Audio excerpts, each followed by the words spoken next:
don't even matter. Already dodging the reefer man. Yeah, they're trying to take my car and foreclosure on my house. If I don't come up with the moolah, they say that they're gonna put me out. I ain't got a pot to piss in. My luck went out the door, so I figured I'd chase my dreams right now. Ain't nothing on me back no more. I ain't got nothing to lose, but everything to gain. Yeah, I'm already here rock bottom, so going up is the only way. I ain't got nothing to give, you got nothing to take. Yeah, I'm already here rock bottom, so going up is the only way.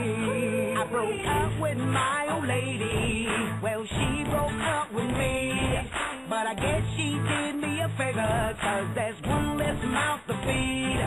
When I got laid off my job, my bills started stacking up. I told the bank about my hardship, but they really didn't give a I ain't got a pot to piss in. My luck went out the door, so I figured I'd chase my dreams right now. Ain't nothing on me back no more. I ain't got nothing to lose, but everything to gain. Yeah, I'm already here rock bottom, so going up is the only way. I ain't got nothing to give, you got nothing to take. Yeah, I'm already here rock bottom, so going up is the only way. I'm not looking for no sympathy, 'cause I know I'm not the only one. No, no, no. I'm not moping and complaining. I feel like my life has just begun. Right now I'm rock bottom. I can't be broken down. And as long as I have my health, I'm gonna turn my life around. I ain't got nothing to lose, but everything to gain. Yeah, I'm already here rock bottom, so going up is the only way. I ain't got nothing to give, you got nothing to take. Yeah, I'm already here rock bottom, so going up is the only way.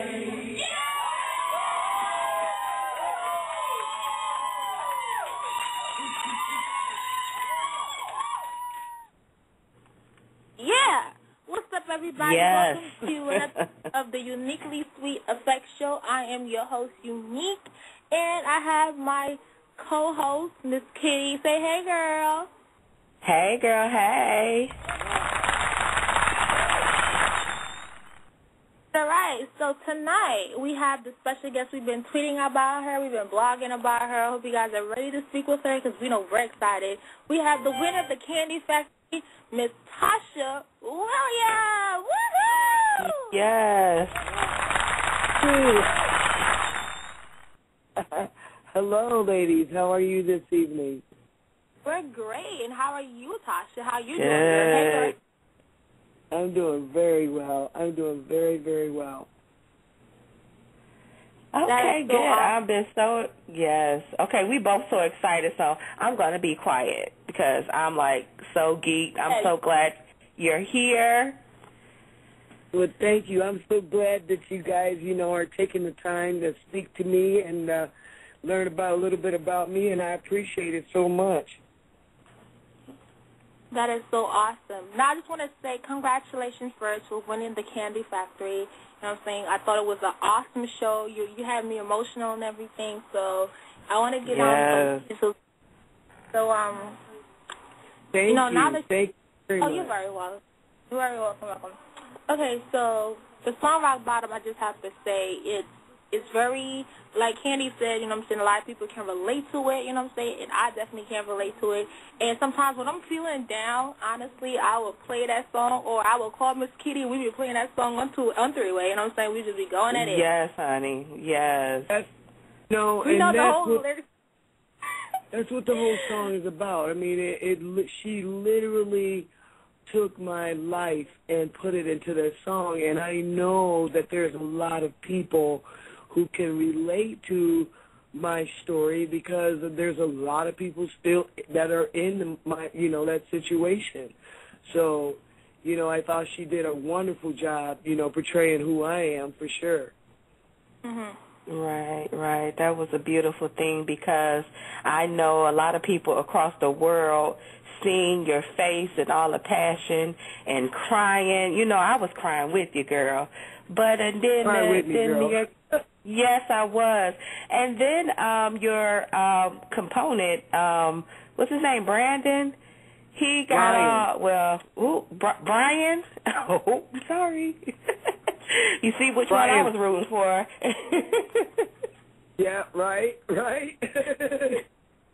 You know, it's weird.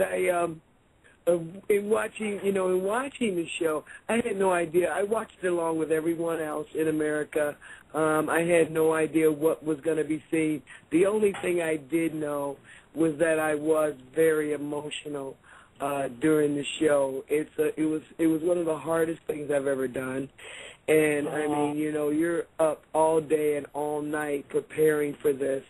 And as the song says, you know, me saving my house is the number one priority. And so I knew, and it's really weird because I had a little talk with Brian. Like, you know, when the scenes that you see, we actually did them a couple of times. And Kandi was sitting there. When she played his song, he gave her this, like, really weird look. And she goes, why are you looking at me like that? And she goes, you don't like your song? And he goes, not really, like that. And I looked at him, and I was, holy crap. Oh, man. Right? I mean, you got the opportunity of a lifetime, and you're going to tell the woman who's written Grammy songs that you don't like her song. You know, but he did admit. You know what, not to cut you off, you know what I'm saying? I think, you know, even though you could still see, even though you said they did it so many times, you could kind of still see that he had a little attitude in there. But I felt like he was kind of keeping it real with her instead of, like, you know, BSing and be like, well, you know, yeah, I like the song, go along with it, you know what I'm saying? And I feel that you should be humble to work with Kandi, but isn't, you know, her supposed to write the song to fit what's going on in your life? Because, you know, when I watched how, you know, when she played his song, you know what I'm saying, he wasn't emotional. He wasn't like, oh, my God, like, yeah, like, from all the contestants, you see that they're happy and excited about their song. But with him, it was so different. And then when he heard your song, it's like you saw his whole fist light up. Like, yo, that song belongs to me, you know, and I have to say this. Yeah, exactly. I think because I've been an entertainer, you know, for so long, that I've learned that when given an opportunity, no matter what it is, I mean, I'm not, you know, like a lot of people because of me being African-American, they automatically think that I sing soul music. Well, I don't. But if somebody says to me, hey, listen, you got a chance to win this contest if you sing this soul song. Well, let me tell you, bet your ass I'm going to learn that song because that's going to lead somewhere else. And you're not always going to have in the entertainment industry, as most of you probably know, you're not always going to have that opportunity to say, I don't like that song because somebody wrote that song. Somebody put their heart into that song. So if you want to be a star, you're going to make that stuff work. You know what I mean? Right. And just to, like, add on, you know, I even told Miss Kitty this after I finished watching it. I was just like, oh, my God, because at first you were kind of getting distracted. Because at first you was like, you know, well, you can sing my song as well, too, right? And then you asked him, like, how does it feel to be singing my song about my life, you know? And I was like, no. Oh, yeah. Because, you know, it's so weird. And I told the producers that the night before you see those scenes, a couple of days, I don't remember, but I had talked to Brian off camera at the suites that we were staying in, and you know, it was late night, and we were sitting out in the courtyard, and having a cigarette or whatever, and I said to him, I said, Brian, you still have a chance. Matter of fact, it was the night that we seen Kandi. I said to him, I said, Brian, you have a chance to change your mind, dude. And I told him exactly what I told you guys right now. Sometimes you're not going to have that chance. And he's like, well, this song is about my life, too. And I go, how the hell is my life about you? I said, what? Did your girlfriend leave you? Did your car break down? I said, dude, if I lose this contest, I said, when you lose this contest, I said, you're going to go home to your mom and dad's house. You're going to go upstairs in your bedroom. You're going to turn on your flat screen TV, put your headphones on, and play with your guitar. I said, when I go home, I don't win this contest. I'm going to go home, and I'm going to have to try and find a place for me and my dogs to live. And I said, I'm not going to let that happen. And I'm telling you right now, young man, I'm going to whoop your ass. So you have a chance to do that. Absolutely, I guess. And you did do that. You tapped that ass real good. Because when you came out on that stage, you said, this is a song about my life. So I'm like, yes. When I'm just a Tasha, you know, I'm just an everyday person. But when it comes to the stage and entertaining, you know, it's a whole different ball game. I'm a whole different beast, and you better bring your A game, because if not, you're gonna go down in flames. Just the way it is. And, you know, and I must turn him to flames, because you know what I'm saying. Like I from listening to him, you could already see that he know that you won. You know what I'm saying? Like, he gave it up, like, you know, because he wasn't pulling when you were pulling, you know. And I just love that when they put you to go second, and the audience just graced you well, and then you started performing, and everybody was, like, in tears and all with your song. Like, wow, like, I think that was really one of the best Candy Factory episodes I've ever seen in season 1. And I was like, I'm so happy Thank you really that. Wrote that you song, know, like, hard in that song for you, man, and did a great job, and you perfected it. She created it, and you mastered it. Amen. Yes, you did. Yeah, girl. Hey, you know, to me, it was a do or die moment, and I ain't about to die for nobody. You know, it ain't gonna happen. You better be ready. You know, a lot of people think because I'm older that, you know, that they can spank me. And the truth of the matter is, you can't. And I think it's a little, and that's what Kandi was, one of the things Kandi was talking about was his marketing ability. You know, he's 25. He's a boy from Louisiana. I mean, I'm sure that he is more marketable. But for me, I feel like I'm marketable too, because there are, you know, how many black lesbians over 50, you know, can spank a rock song and make it work, you know? Right. So that's what I hold on to. That's what I tell people. Like, I've done a few radio interviews, and a lot of people have asked me that question, well, what do you think about, you know, being over 50 and still trying to do this? And I mean, trying. I am doing this. This is what I've always done. So why should I stop now because, you know, someone younger, you know, I'm not just going to lay down like that. So that's who I am, baby. Right. Okay, I'm not mad at you. Okay, that's one thing that I was wondering, because since you've been like in the reality show, now when I say these people names, give me one word to describe how they were when you were with them in person. Let's see, Kandi. One word to describe her. I didn't really talk to her but twice, so she was nice when I talked to her. Really? I thought you would have had more. Yeah. This is her show. Wow. Yeah. Wow, no. so it was just like camera time with her? That's it. Oh. Wow. Okay. Like, it seems so different. About my song. It really does. Like, you would have thought that, you know, you guys had so much FaceTime, you know what I'm saying? You guys could have a one-on-one. Like, how do you feel about going, you know, because I feel like if it's your show, you want to at least grace your guests with you know, with a great, like, welcome so they feel comfortable instead of just making it all seem like a competition and it's like a do-or-die thing. But I would have thought she, you know, spent time with you guys. Wow, that's different. No.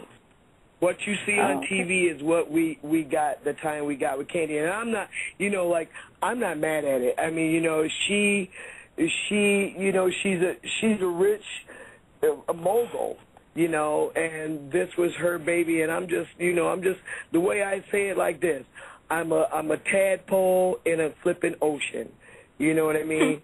And I think that she, felt like, well, I'm giving you this opportunity, and maybe I really don't need to talk to you. I don't know. I've tried to figure that part out, and I can't. So, but I'm not going to lie about it either, you know what I mean? I didn't really I don't know who she really is, except to know that she's the person who gave me the opportunity of a lifetime. That's it. So you haven't talked to her since then? No. Okay, now after you won, did you guys go out like for a cocktail or was there a party? What happened after? Oh. After they told me I won, you see, it's the whole candy factory thing, and then that's it pretty much. They go their way, you go your way, you go to your motel and back on a plane the next day. Wow. Okay. See. Okay. That is we learn things every day. Yep, and to be honest with you, I've been very honest with them. I am not a person who lies. I never lie because they come back and bite you in the ass. And secondly, if you want more out of me to say you've done more, then you would have to do more in order for me to say that. Okay. Okay, now the video, was that shot during the same week, or did you guys have to link back up for that? Oh yeah, we had to link back up. I came home, and it was about maybe about a month that they called me and set everything up, and then I went back to Atlanta and did the video. It was a one-day shoot, and it was hard, 6 in the morning till like midnight. It was hard. But it was worth it, as you can see. It was worth it. When I seen all the work that they were putting into it, and that's what I want to put out there is that I do appreciate everything that they've done for me, what they did so far. You know what I mean? And I don't think, there's not much more to be had. They blatantly, just say to you, this is a springboard. This is a springboard to the next step. And the next step is whatever you make it. So there's no, album, nothing. There's nothing like that. It's just a song. Okay. So, okay. I'm sorry, Kitty. No, go ahead, huh? Okay. So I have 2 questions. So one, basically, you get invited, you get to do your song, and then you go separately. There's no connecting back up. There's no checking on you. There's none of that at all. No. Wow. Wow. Okay. See, I would have thought at least, because I know that you did it to save your house. And speaking of house, were you able to save your house from being foreclosed? It's still in jeopardy. I have till November. Well, Miss Tasha, it looks like you need some management, somebody to come work with you, huh? You cannot believe how hard it is to find a legitimate agent and or manager to help. It's been almost impossible for me. Oh, wow. Yeah. Well, we got your back here at CreativU, and we're going to do the best we can to promote you the best way that we can. You're a part of the fam, hon. You ladies are doing. I really do. I really do. Believe it or not, I even told my mom about you guys. My sister is actually trying to hook up to the radio so she can check it out. Do you guys have a Ustream? Is this Ustream? No, we don't have yet, but she can call into the show and listen, or we also put up the link so she can click back and listen as well. Okay, awesome. That's what she wanted to know, because my sister is actually a forensic scientist, and she wants to listen to it, have my mom listen to it, me talking to you guys. So. Right. Okay, now she missed it. We will provide, a link where, that she can be able to go back and listen to. That's great. And I have a fan page I want to listen to. I put it on my fan page, so hopefully you have some listeners from there as well. Awesome. Great. Appreciate that.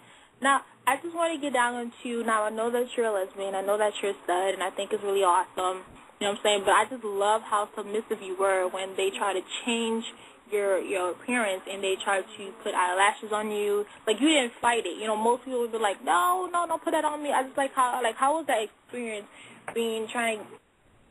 for them trying to... It was pretty cool, actually. I mean, it didn't bother me at all.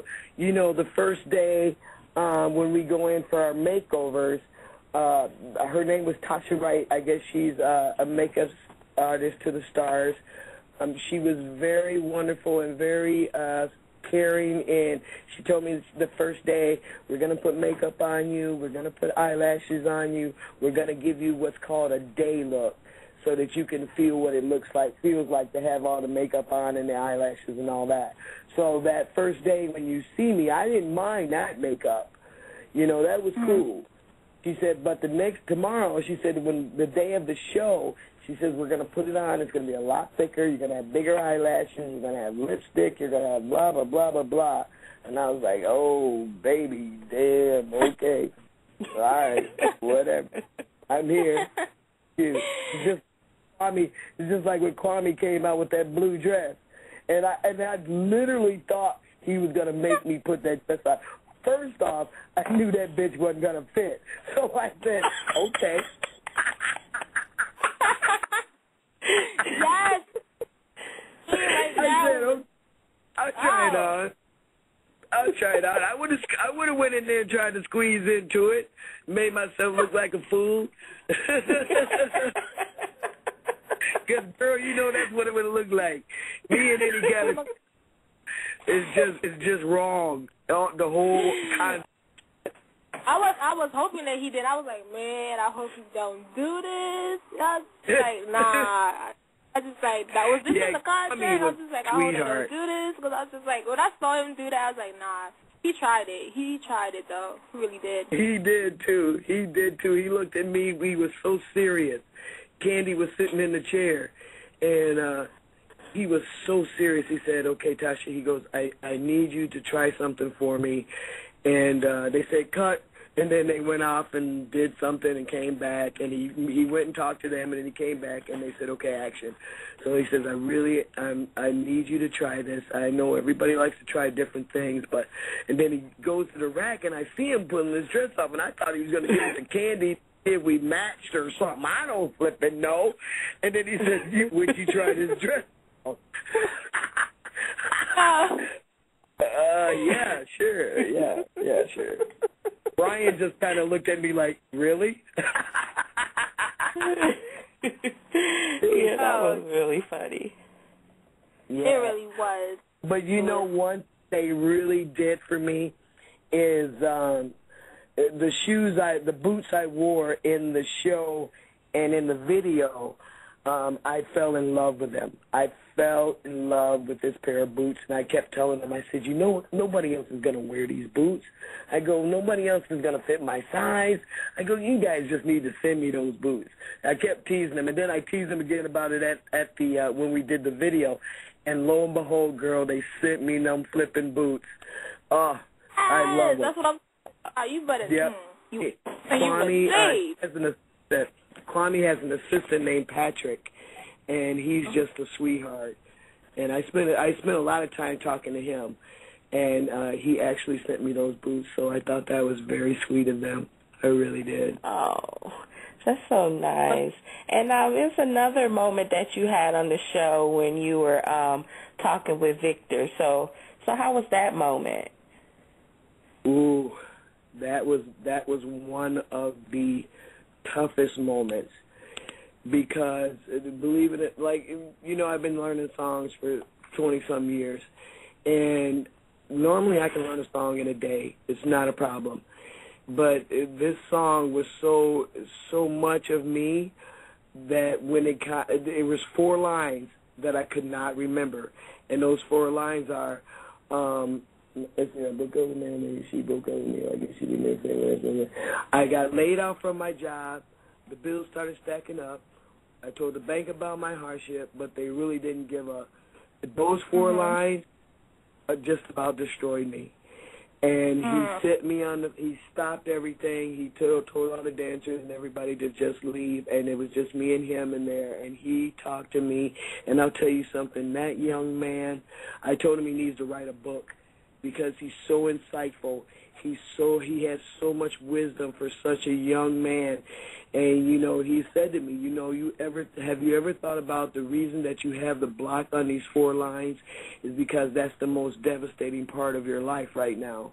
And, you know, I said, you know what, I never even thought about it like that. You know, because for so long I've been trying to save the house for so long and doing so many things and selling everything and, you know, whatever I can do to keep it. So, you know, when he said that, I was like, you know, it was like a light bulb went off in my head, and I said, wow, you know what, Victor, you're right. You're right. I'm afraid, even though I'm a person, you'll see, anybody will tell you that I'm the type of person that I embrace change because change is going to come no matter what. It's inevitable. So it's the way you embrace the change as to how you work out. You know, how things work out for you. If you come into it with a negative thing, then the change is going to be negative and bad things are going to happen. Sometimes bad things are happening anyways, but you can make the best out of them. And that's what I've done with my house thus far. I mean, you would not believe. There's a million stories I could tell you about this house that I have. And, you know, so many people saying, you know what, Tasha, why don't you just sell it, get out of it what you can, and keep it moving, you know, because people think that I could get a lot for this house, and I paid little for it. But it's my home. I've lived here for 10 years, and I don't have kids. I have 2 dogs, and those are my kids, you know, and that's all I care about. You know, after my wife left and everything, she took mine, hers, and ours. So I said, you know what? That's how I'm keeping. Ain't nobody taking that shit from me. Nobody. It's not going to happen. Ooh-wee. Okay, I hear that. So, you know, on the show we seen you wooing your girlfriend, and I'm a bit nosy, so how are things with the girl? With the lady, the girlfriend. Yeah, what about her? She's no longer my girlfriend. Uh-oh. So Miss Tasha is single? Yeah. Oh. Yeah. Okay. Yeah.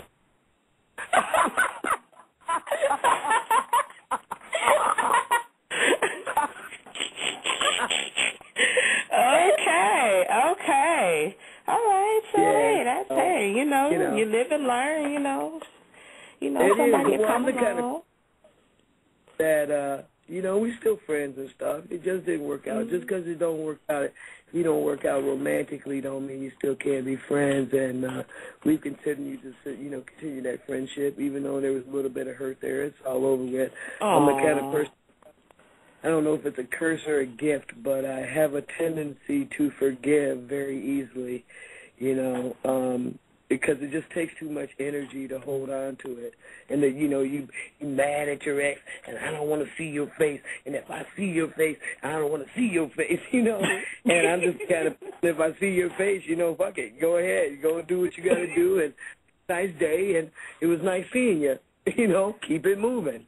You know, that's who I am. So, you know, we're back to a place where at least I can talk to her and we hang out, you know, talk or something like that. But no, there ain't no more of that in up in there.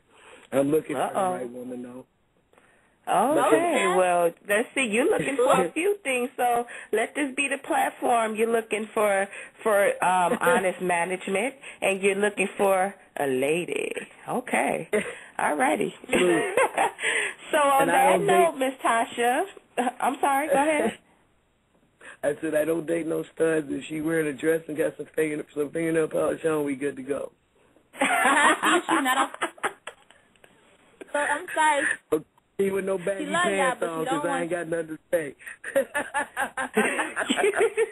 Going up is the only way, Miss Tasha, huh? I'm a femme girl. I like them feminine. Okay, she likes them feminine. Okay, Miss Tasha, we're so glad you talking with us today, but we're going to take a brief commercial break. We're going to hear about the Vibe with the Vixen show, and then we're going to play Miss Tasha's song again. So stay tuned, Miss Tasha. Sit tight. We'll be right back with you, and thank you for all the listeners, and you're listening to Creative You. What's good, y'all? It's the real M. a.k.a. Miss Keeper 100. Creative View Radio presents Vibing with the Vixen every Wednesday night at 9 p.m. Eastern Standard Time, 6 p.m. Pacific Standard Time on Blog Talk Radio. Stay tuned June 26th for the hottest new show with, of course, the vocal vixen herself and me. We'll be spilling the tea on all your favorite celebs, making sure you know what hot new music to bump through speakers, what new trends is out in the street, and then on top of that, we'll also have some dope interviews. You don't want to miss this show or any show. So, stay tuned, beware, brace yourself, because we do keep it real. See y'all Wednesday.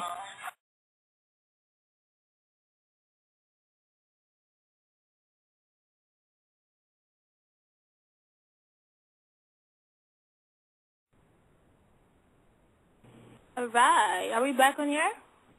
Yes, we're back on the air. I had a little technical issue there, but that was just our promo for the Vibe with the Vixen show, which is Wednesday at 10 p.m. Eastern Standard Time. And we're going to play Tasha, and we'll be right back with you after this.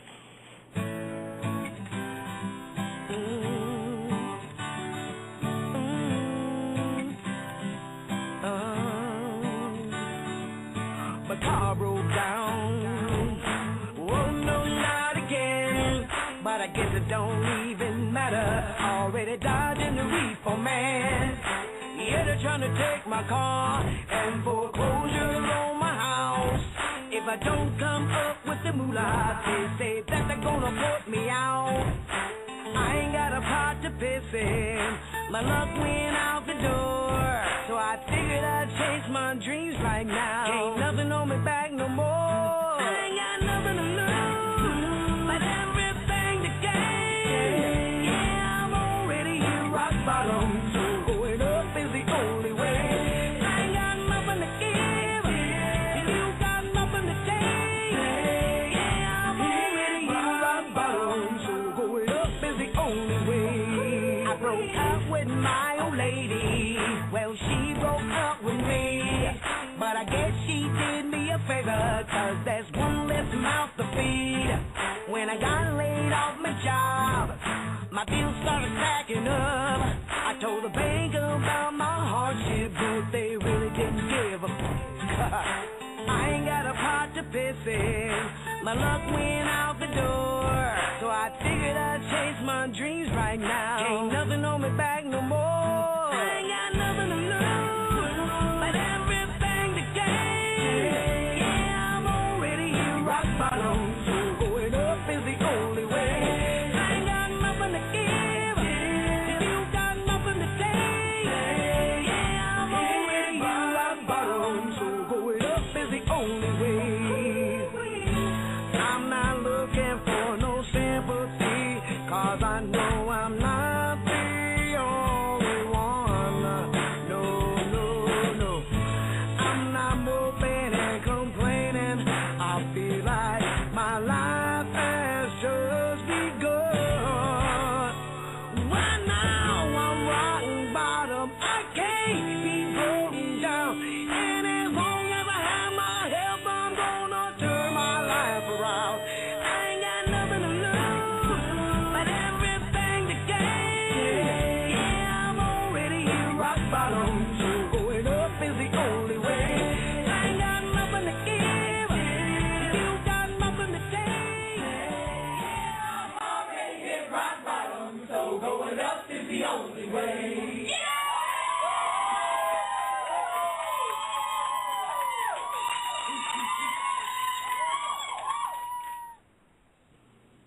And we're back, and that was the lovely Miss Tasha Williams song Rock Bottom. A lot of you know that song. A lot of you can relate to it. So what you need to do is go and get it right now on iTunes. It's only 99 cents. And start bumping in your car and in your house. All right. That being said, Miss Tasha, you there, love? Yes, I am. Hey, girl. What up? Give me back with the hey, girl, hey. But it's okay. It's okay. Oh, I got to do that. Hey. I don't know. That didn't even coming out of my mouth. Hey. Cute. So, okay, I just want to say, what's your inspiration? What is my inspiration? I have a couple. Photography is one of them. I do have a small photography studio here where I live in northern New York. It's called Portraits for Eternity. That is my second passion. And my inspiration is actually what I'd like to do is to sing Rock Bottom all over the country at every gay pride that I can think of. Anybody that'll have me. That's one of my big goals to do. And, of course, to be on Ellen, but, you know, that's a big-ass dream. Well, hey, you never know. But right. I feel like you can get there, you know what I'm saying? As long as you keep motivating yourself and stay motivated, you can definitely get the word impossible in there, so it's possible. I have faith in you, girl. Thank you. Thank you. You know, I want to tell you that just means the world to me, that, you know, that there are people out there like yourselves that are giving young artists a chance and people coming into the business and recognizing us. So I just want to thank you again for that because, you know, not a lot of people do that, and it really does mean the world. It means the world to me anyways. Right. You're so welcome. Okay, Miss Tasha. Okay, now, when I first seen you on the show, as far as a lot of other people, like they YouTube or check and see where this person come from, so I went to YouTube. And I typed in, you know, I'm looking for you, and I found you, and I found a few videos. I'm a little bit nosy. You had a problem with one of your neighbors. And the reason why I asked that question, because I have a question to ask you about what's going on in the Hot Topic today. Miss Paula Dean with the N-word and saying she wanted a plantation-style wedding. And, you know, one of your YouTube videos, you're talking about one of your neighbors that had a similar issue. What's going on with that? Yeah, I'm nosy. Well, you know, there are two different separate type of things. Okay, first of all, Paula Dean, we all know she's got more money than God. She comes from a different world. She's in her late 60s or what have you. She came from a different world. She probably slipped and said she shouldn't have said. You know, I don't hold that against her because some people, I don't really call it an ignorance. I just think it's where she came from. As far as the woman across the street from me, she's just malicious. She's a malicious person.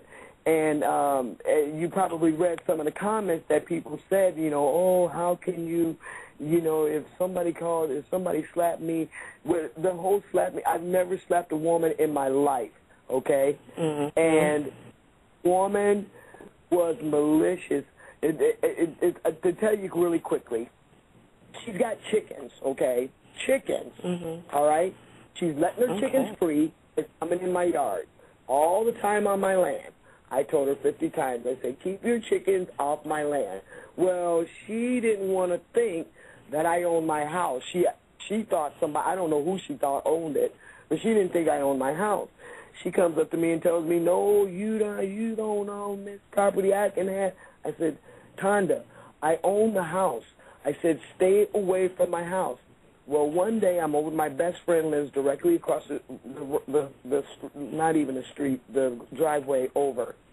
And she said, Tasha, she said, guess what? And I said, what? She said, the chickens are back in your yard again. I said, you're kidding me, right? I look over, and here she is scooting the chickens in my yard. So I came over. She came out the front door. I came in my back door, went through the front door, opened up the door, and I said, Tonda. And before I could say anything else, She reared her ugly head and turned around and told me, she says, "You can kiss my bleep, bleep, bleeping, you effing bleep, bleep, N-word." Well, I lost it. And her husband, they've just been horrible people. Every time I come into my driveway, she even called my mom the N-word. She called my mom the N-word. And everything is not to knock her head off. But make a long story short is, this is how I got into the situation with my house. I was paying, like, you know how, if you don't know about house taxes, you can pay every quarter, you can pay so much money. 2 days, the day before my money was due from that quarter, it was stolen from me. $1,200 was stolen out of my car. Oh, my goodness. Yes, her and the kid next door are the ones who stole my money. And how I know that is because I put up a video camera, big-ass sign. They came home. They went to take my sign down. I busted them. It was a big, long, drawn-out thing. And so because I did not make that payment, automatically defaulted the payments. So then now I have to have the full amount. I have to give them the full amount of the loan of the taxes. So yeah, so she, you know, and she's still to this day. And after that video, I put it on YouTube because I told her, I said, I'm putting this on YouTube. Let's see what the people on Facebook and YouTube say.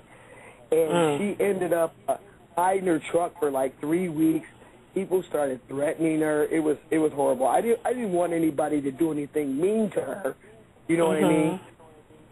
It turned into a big ass thing. People were like threatening her and stuff like that because everybody where I live in the North Country knows me.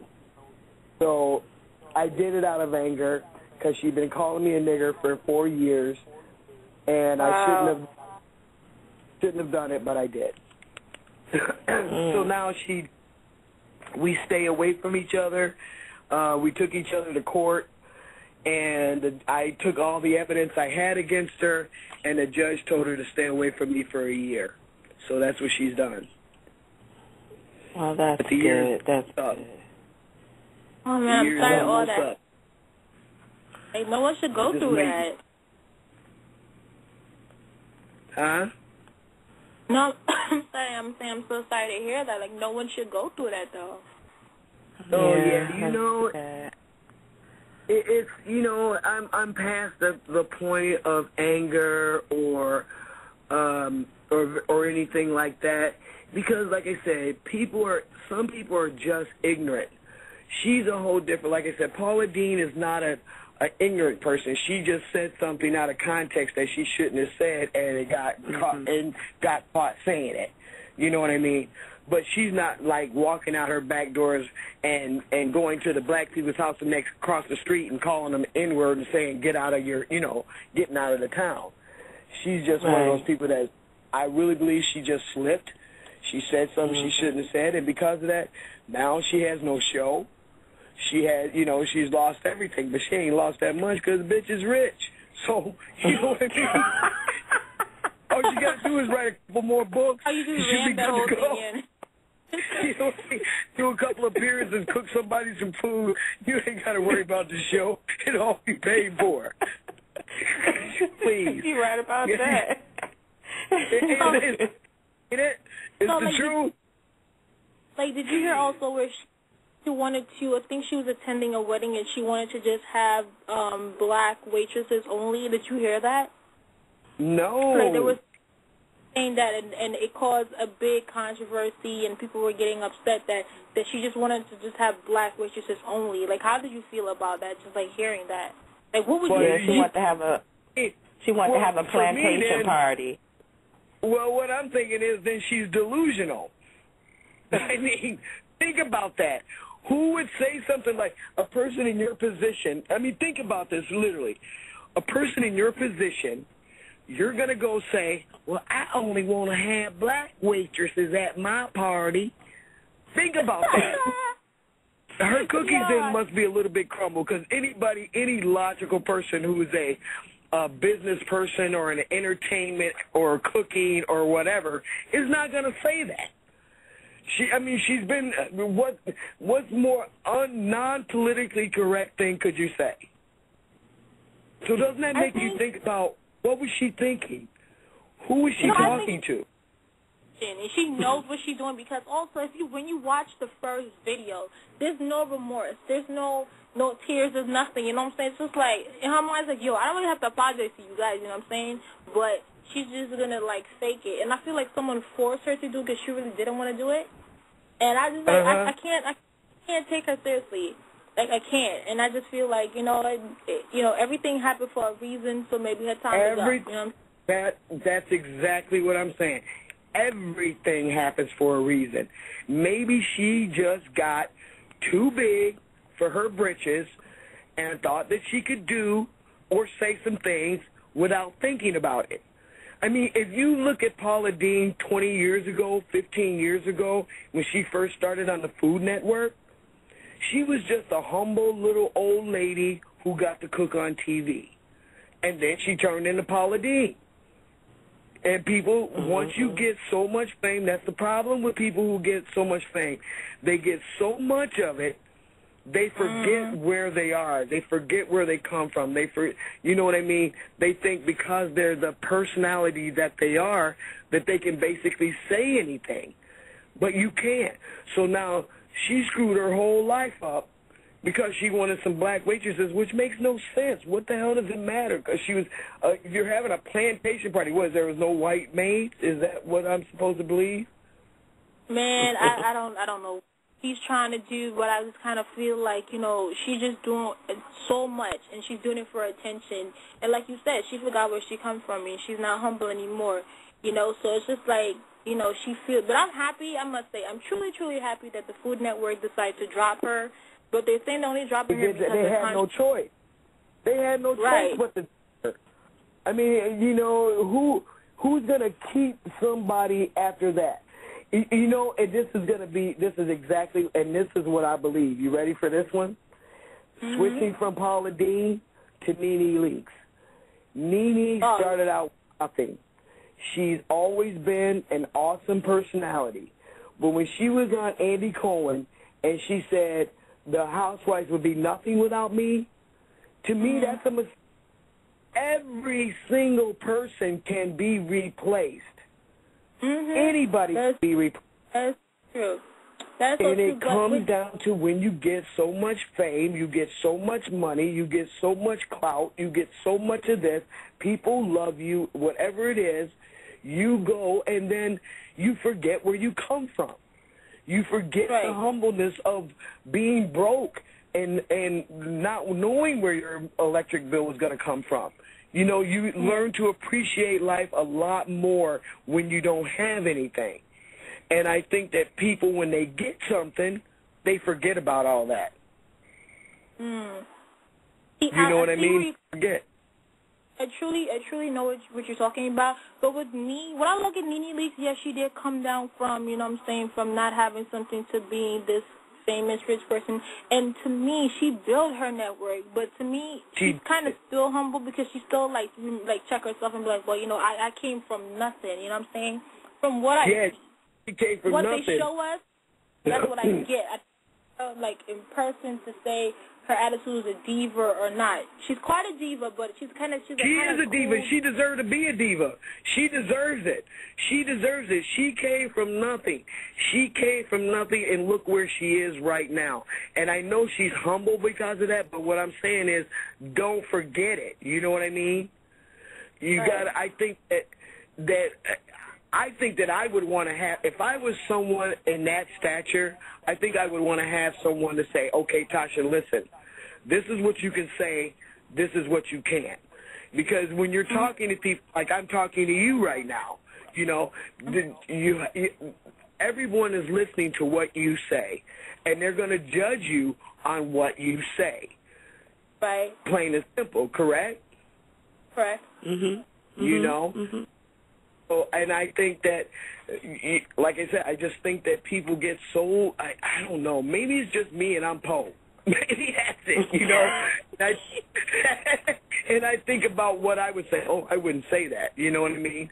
I wouldn't say that. I wouldn't want to put someone in this kind of a situation. But Paula, if you're saying, I didn't hear that part about all she wanted was black maids in a plantation thing. I thought she had just said something in the context of someone else, and it got put out in the atmosphere or whatever, you know. No, they were planning a wedding for someone, and she gave the suggestion that she wanted them, wanted a plantation-style event, the wedding, and she wanted the men to wear the black suits the way the N-words did back in the day, you know. So I think that's what made a lot of people, like, really, you know, but at the same time, when it was just, you know, they heard that she said the N-word, well, you know, kitchen table talk, like Wendy Williams say, you know, but she said something totally different to the wrong person at the wrong time, and she got caught up. Yep, so that's what happened. There you have it. Exactly what I'm talking about. You can think people on your side, but you go and you say something wrong to somebody, they going to turn your ass in and sure as look at you. And that's why this big old lawsuit going on. So, oh well. Yep. Well, you know, the states when it happens stuff, for me, you ain't going to be seeing my ass in the news. I'll say, that's unique. I didn't say that. Wait. What did the president say at that time? He said, roll the tape. He said, roll the tape. Okay.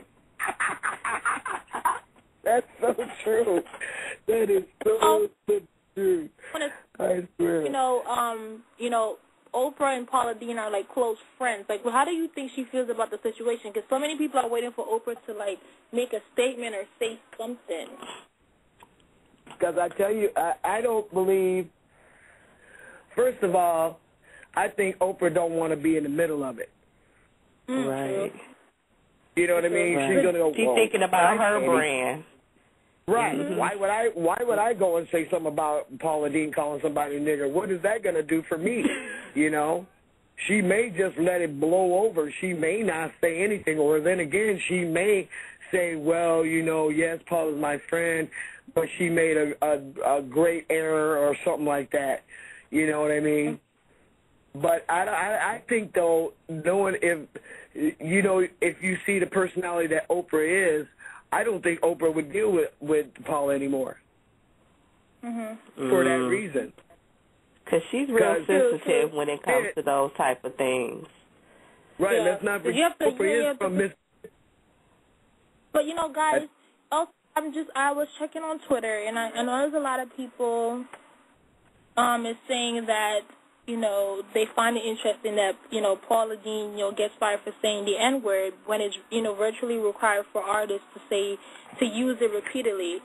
Why is there, you know, why people, like, why their label not dropping them? What's the difference? And they be the same color as well, too. So I kind of, go ahead, the difference is that's entertainment and music, not somebody cooking food.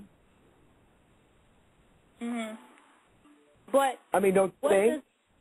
Right, but like, what does that have to do? Like, it's still targeting the audience. We still listen to them. We still buy their stuff. So, what difference does it make if it's entertainment versus food? You know what I'm saying? And especially if they're the same color. You know what I'm saying? Using the N-word. You know, at the end of the day, I feel like it should not. No one should really use it because even the black people shouldn't use it and come from a bad place. You know what I'm saying? That's where we were called. We were called niggas and Negroes, like, you know, and that's something that no one needs to be reminded. And I feel that, you know, a lot of people are just using the N-word loosely like it's just a fun word, which is not. So, like, why does food address it? I'm a writer. I'm a writer, and I wrote for a newspaper, and I actually did a story at a college on that very thing. And what the kids said to me was, why are you making this a racial thing? And I was like, what do you mean? It is a racial thing. You're using the N-word like it's water, And they were like, no, we're not using the N-word. Because they believe if you put an A on the end of it instead of an ER, it has a different kind of, what's that word? Different meaning. Mm-hmm. You know what I mean? But to me, it doesn't. Either way you use it is the wrong way. Right. You know, right. But then again, the people that are using that word in that context and listening to that music are generally, from 18 to, 25? Yeah, that's the main audience. Probably a little bit younger. Yeah, or you even have younger. the high school kids.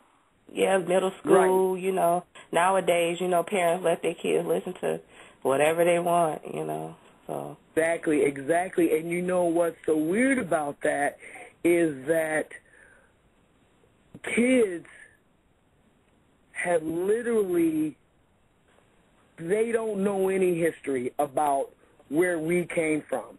Not really. You know, I mean, you think about it, you got February, you got one month of Black history, and they're talking about, you know, Martin Luther King, and they're not talking about Booker T. Washington. They're not talking about, you know, all of these people who made a difference in the African American way of life. right. And so, you know, when you try to tell kids about slavery and that, you know, they were chained to they have no concept of it. They have no concept of anything.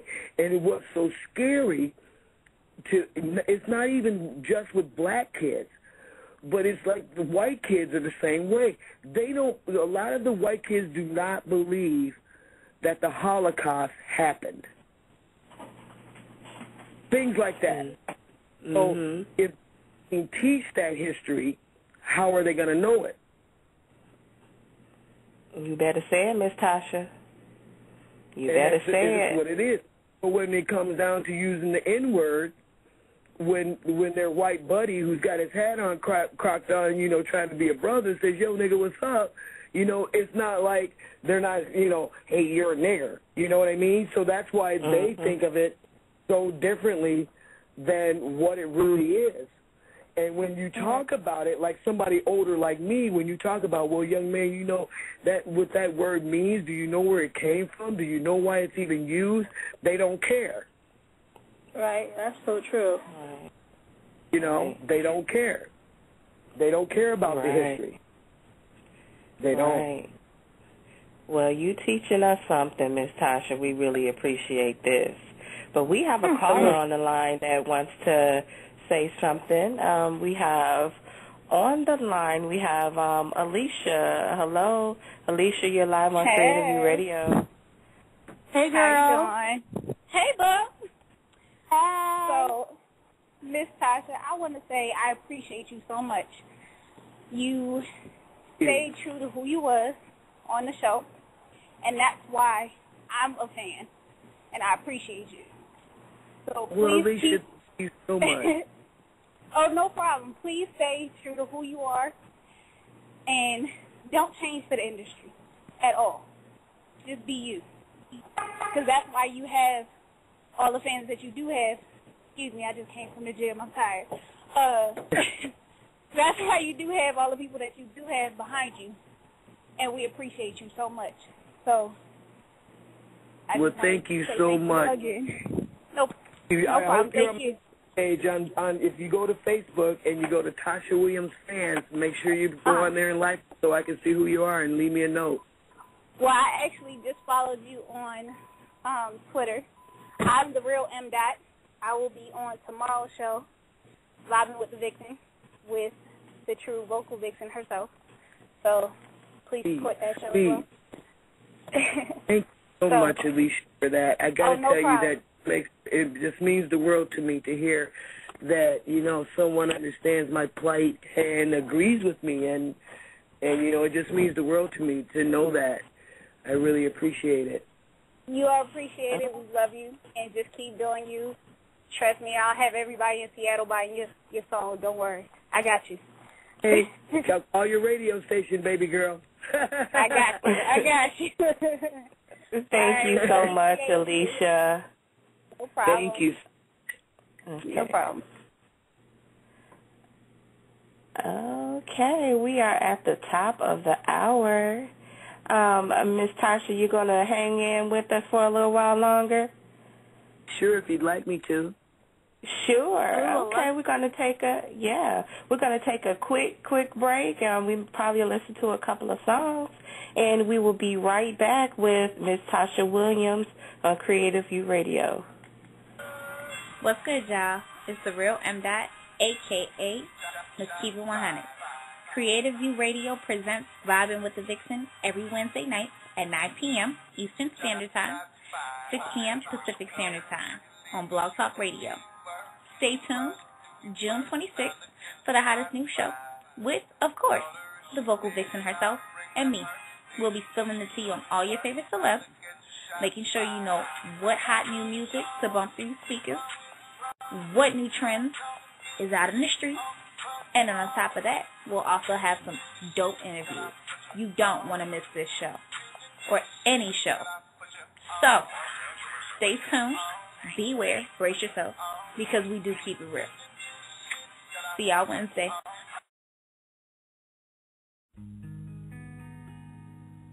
Love and happiness. Yeah. Something that can make you do wrong, make you do right. Yeah.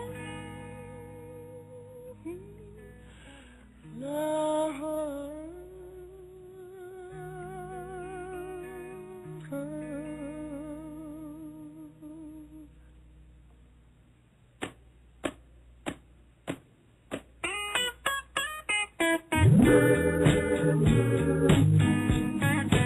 Love and happiness.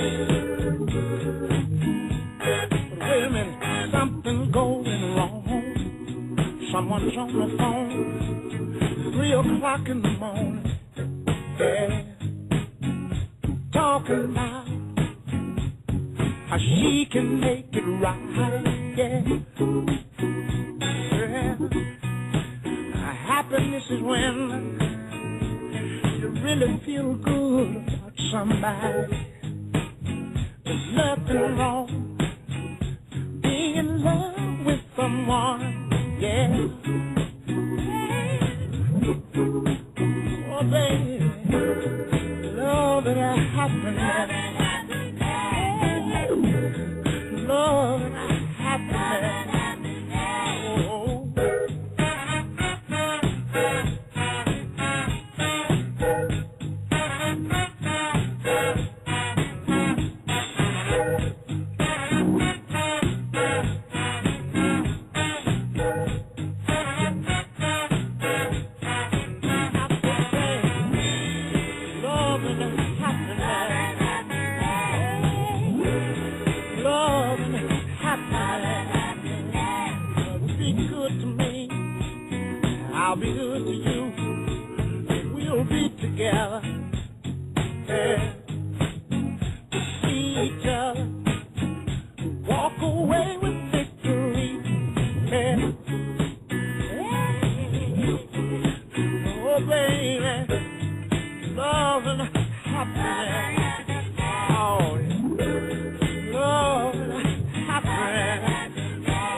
we're back live on CreativURadio.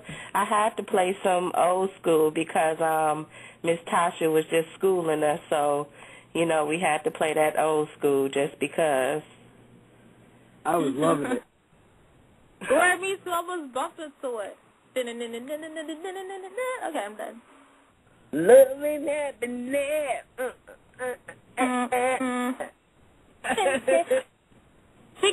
Speaking of old school, okay, so thinking back to your early childhood, like what was your first experience with music for the first time, like, and what song do you remember most as a child?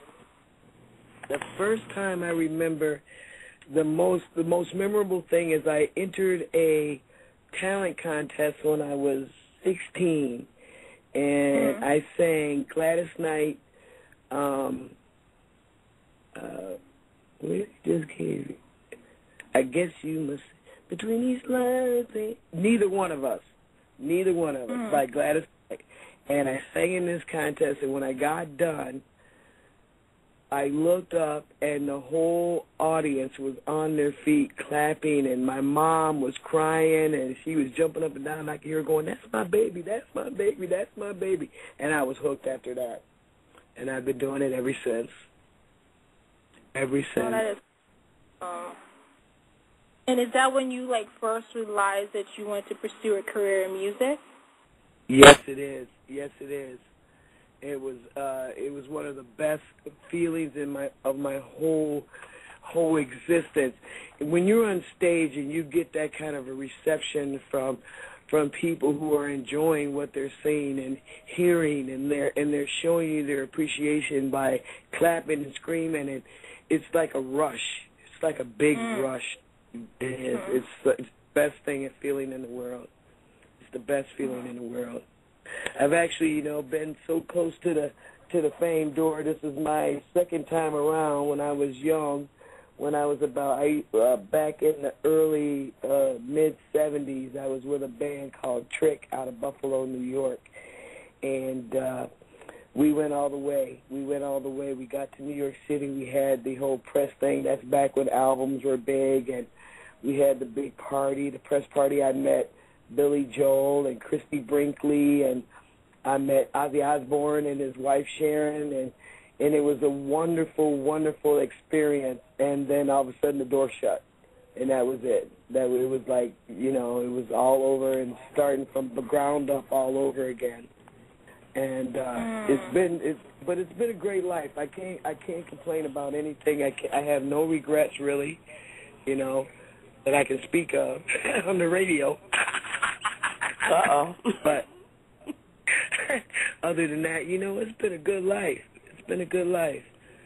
So, yeah. I sang in the... Sorry. I'm sorry. No, it's okay. Speaking of living a good life, please, share, please let us know about your coming out stories, because we have so many LGBT kids that are coming out right now, and, some are listening, and, they're struggling to come out. So, share with us, how was it for you coming out, as a lesbian? Well, it's strange. As far as my family, I only have my mom and sister, my brother, and my mom was super supportive, even back, when lesbianism was something that, it's really, to be honest with you, when I was 17, I didn't know what I was. I had no idea, and I had a lady who was a lot older than I, and she was like a den mother to me, and I stayed in her boarding house. And, it's kind of a weird story, but, I didn't really have a lot of sex. And when I did have sex with a male, I would throw up. And I said to her one day, I said, I don't understand why you guys like this sex stuff so much. I said, every time you have sex, why you throw up? How can that be fun? And she said to me, what? I told her, and she said, oh, baby. She said, sit down. Sat me down, and she said, I think that, do you know what you are? And I said, what do you mean? And she said, think you're a lesbian. And I never even heard the word before. And I said, what is that? And then she explained it to me, and I was so insulted. I was so mad at her. I said, I'm not like that. I don't like girls. I would never do anything like that. That's disgusting. Blah blah blah blah blah. And then and I said, wow. Well, I guess I am.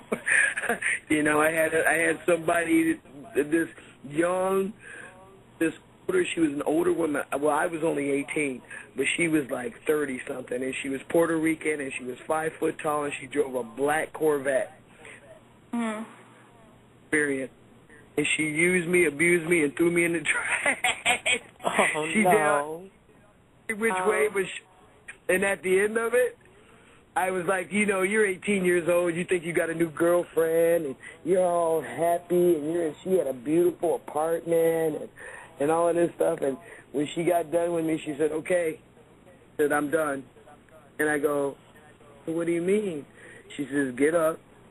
I got some change on top of my dresser if you need a ride or you want to catch a bus or something. She said, but you got to go. That's exactly what happened. My experience, I was devastated. Oh, my God. But on the same end of that, I learned a lot. Uh-oh. And the education just keeps going. Reach one is to teach one, huh? That's right, baby.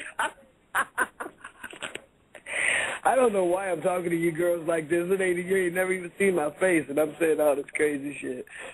I think we can picture it, though. Okay. That's okay, Miss Tasha. You schooling us, and we are open to it. And I know our listeners are loving it. I know I am. So, yeah, that's kind of how it started out, you know. And I've been this way ever since. As far as dresses, I think back then I wore dresses, though. I think I wore a dress back then in the 80s. I think that was the 80s, though. And then, you know, you don't want people to really know. And back then, you didn't really want people to know that you were a lesbian. You know, you just didn't want people to know those kinds of things. You had to keep those things under wraps. So I stayed in the closet for, I don't know, first 3 years. I think I just stayed in the closet and didn't tell anybody and tried to find out more about what the heck I was and stuff like that. But after that, the 80s, everything changed. The mid-80s, it was like, then being gay was the cool thing, you know. But it really wasn't the cool thing. But you had a lot, I mean, you're talking about the 80s were like sex and drugs and rock and roll. So you could basically do whatever the hell you want. There was no HIV. There was no, you know, the only thing you could possibly maybe. I remember when herpes, they first talked about herpes. I mean, if that takes you back, how far it was. Maybe, but before that, it was just free love, baby. Everything was free love, you know. You do your drugs and everything was clean and people were clean and you didn't have any problems. And, I mean, if you guys are young, but back then, you know, you always hear about the orgies and all of that kind of stuff. That stuff was really big in the early 80s. You could do just about anything you wanted and it had no repercussions until, you know, the big A came, and then that was the whole game change. It was a whole game changer, you know. And then being gay was a really bad thing because, you know, guys are bringing this thing over here and guys are, you know, these gay guys are bringing this, and come to find out it wasn't really a gay thing at all. But life changes, just changed. That's such a changing thing. But now, hell, everybody need to know what Tasha is. And if you don't know, I don't care. You know. Or come on over. Oh, man. Yeah, so, yeah, that's it. That's about how I am. Well, you guys you have been know, on the phone with me for a long time. You think your listeners are getting a little bit edgy and talk to them?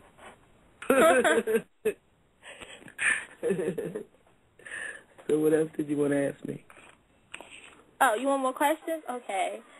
So, what message would you send to, a kid that's in the LGBT right now that's listening and they're trying to come out but they don't know how to? Like, what message or advice would you give them? My advice to the young kids today that are coming out, it's a scary world out there for them, because even though some homosexuality is accepted, and then again, there's so much ignorance with it, and those young kids in school are afraid now, not for the reasons I were. I was afraid that I just didn't want people to know. They're afraid they're going to get bullied and beat up and not be able to be themselves. And what I would say to them is, you have to be true to yourself. And the only people that you have to worry about is the people who love you in your life and the people that are going to be there for you. And, I mean, that even comes down to even parents, because, parents can be the worst bullying of all, because, when you have a young lady who is so afraid to come out and be lesbian, and they're afraid that their mom's not going to have a grandkid, and that's what the first thing the parents think. Oh, my God, I'm not going to see my child walk down the aisle. Oh, my God, I'm never going to have grandkids. If you're sleeping with me, that's not right. You have to be true to yourself, because if you're not true to yourself, you're going to be so depressed. You're going to hold things in, and then that's when you want to do things to yourself, which is totally just ridiculous. But I think that they have to learn to be true to themselves. And if you're a lesbian or if you're a gay man, you have to be proud of who you are. God made you that way for a reason. You're not a mistake. You know what I mean? God made you that way for a reason. And be proud of who you are. And you can still do the same things you did when you thought you were straight. You can still be a doctor. You can still be a nurse. You can still be a mother. You can still be a father. You can still, have all the dreams that you want to have. You just have to believe in yourself first and foremost. Thank you so much, Miss Tasha. We really appreciate you coming by. Well, not coming by, but coming on air with us. Truly enjoyed you. Well, thank you. But it was so nice talking to you, ladies, and thank you so much for supporting me as much as you have, and I hope that you girls will still continue to support. And, if you know anybody out there that needs a good woman, just tell them to give me a call. No, I'm just teasing. No, we got you. We got you covered. Know an agent or a manager that needs a good that needs a good gay artist, tell them to call me. For reals. No problem. So my last question, are you going to Pride in New York? When is Pride in New York? It's coming up this week. I think it starts this on week? Yeah. Oh my. No, I won't be able to come this week. I'm actually photographing a wedding. I am going to Rochester though, I think. But I would love to go to New York City. Oh, my gosh, it's been one of my dreams for the longest. Oh, I would just love to go. Aww.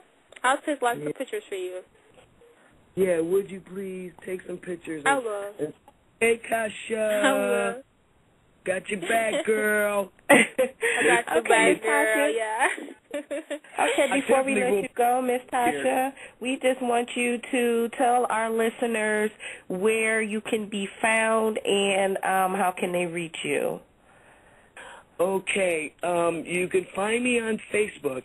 It's Tasha Williams Fans. It's Tasha with a capital T, Williams with a capital W, and Fans with a capital F. And I'm also on Tumblr as Tasha Williams. I'm on just about on every social media site, and mostly under all of them is Tasha Williams. You can find me pretty easily. And of course, I'm at Pup Will on Twitter. And that's about it. And if you ever need support, if you're in my area, have a business, Portraits for Eternity is the name of my photography business. And if you girls get a chance, take a look at my work on Facebook. You might enjoy it. I do a lot of different stuff. You might like my boudoir stuff, actually. Yeah, that's what, and I appreciate everybody sticking around and listening to me tonight here on CreativU Radio. And I appreciate you ladies for having me. Absolutely, I appreciate it so much. Thank you so much, Miss Tasha. It's been a pleasure having you. Thank you so much. And you ladies have a wonderful evening. You too have a blessed and a great, awesome week. Don't forget to rock your Pride bracelet. Hey, you know what I can now, sir. And hopefully, I hope I get to meet you guys sometime. If I'm ever in the city, I'll Twitter you and let you know, and maybe we can hook up and have some lunch or something like that. All right, that sounds good. Sounds good. I'm hoping to be there next month. So if I am, I'll be here. All right, and we'll hang out. All right, then. Well, thank you so much. We truly appreciate you for tuning in. You are now signing out. Thank you, Miss Tasha. Thank you for everyone who listened to the interview. Now, if you would like to listen to the interview, go to www.blogtalkradio.com/CreativU1. Make sure you tune in on Wednesday with Vibing with the Vixen, with the real M. and the true vocal vixen. That's the show you do not want to miss. Stay tuned. Bye-bye. And also at 10:30, it is In the Mix. Well, actually, it's 10 o'clock In the Mix. You have Miss Nikki and Sierra. And also, listeners, please check us out on our YouTube channel, which is CreativU Radio. And Miss Unique, I am going to play Aaliyah, Try Again, because Miss Tasha inspired me. Pick yourself and try again. So we're sending it out to you, Miss Tasha, and everyone have a great, great night. Thank you for listening to CreativU. Stay motivated. Be motivated. Bye. It's been a long time. I shouldn't have left you without a dope beat. Step two, step two, step two, step two, step two, step two. It's been a long time. We shouldn't have left you without a dope beat. Step two, step two, step two, step two, step two. Baby girl. What would you do to get to me? What would you say to have your way? Would you give up or try again? If I hesitate to let you in, know would you be yourself or play a role? Tell all the boys or keep it low. If I say no, would you turn away or turn me off? Or would you stay up? Would you don't dust yourself off and try again. You can dust it off and try again, try again. Because the person don't you can dust it off and try again. Dust yourself off and try again, try again. I'm into you into me, but I can't let it go so easily. Not till I see what this could be eternity or just a week. You know our chemistry is off the chain. It's perfect now, but will it change? This ain't a yes, this ain't a no. Just do your thing, we'll see how it goes. Dust yourself off and try again. Dust it off and try again, try again. Dust it off and try again, try again. Try again. I don't wanna throw it all away. I'm not the shy on the first day. What about the next day?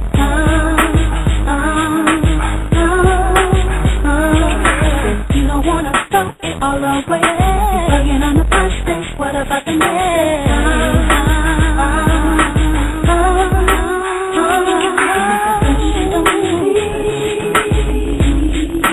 Dust yourself off and try again. You can dust it off and try again, try again. Cause if the person don't see, you can dust it off and try again. Dust yourself off and try again, try again, try again.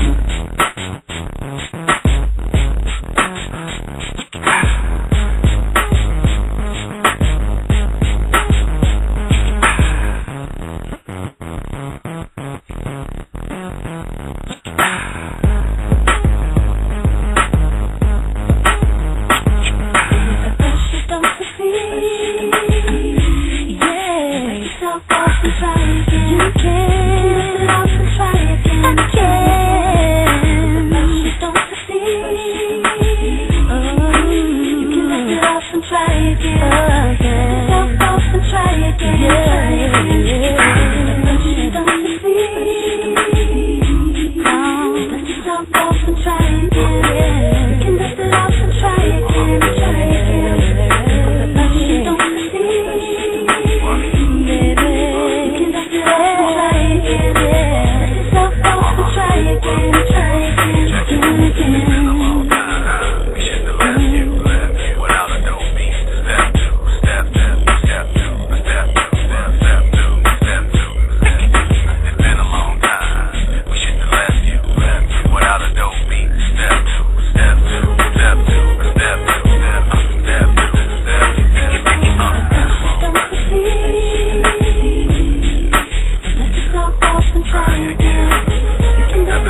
try again. But you don't succeed. You can lift it off and try again. Let yourself off and try again.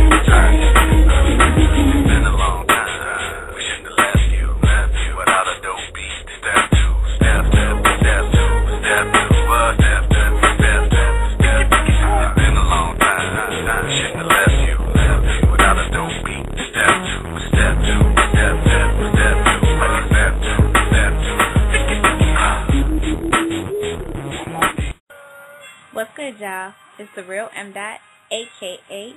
Miss Kiva 100.